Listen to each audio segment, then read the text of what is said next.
বিষ্ণুব্রত পণ্ডা। বিষ্ণুব্রত, জানতে চাইবো, আজকে দীঘায় প্রত্যেক বছরে এক ছবি দেখা যায় এই সময়, কিন্তু আজকে আলাদা দীঘাকে দেখা যাচ্ছে কি?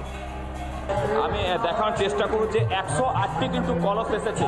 আমি আরেকটু ছবিটা দেখে নিই। 108টি কিন্তু কলস এসেছে স্নান করানোর জন্য এবং 56 ভোগ তৈরি হয়েছে। আমি সেই ছবি ক্যামেরাম্যান রাজুকে বলছি দেখাতে।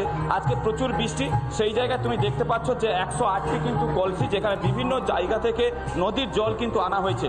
এই হচ্ছে সেই 8টি কলসি এবং সেই জায়গায় দাঁড়িয়ে এই যে স্নানবেদী, এই স্নানবেদীতে কিন্তু ইতিমধ্যে স্নান করা হবে। সেই জায়গায় দাঁড়িয়ে ইতিমধ্যে গজানন এসে পৌঁছেছেন মন্দিরে এবং তারপরে ইতিমধ্যে সুভদ্রা এসে জগন্নাথ এসে পৌঁছে গেছেন। তাই দীঘাতে একটু কার্যত জগন্নাথময় বলা যেতে পারে। এখানে হরিনাম সংকীর্তন চলছে।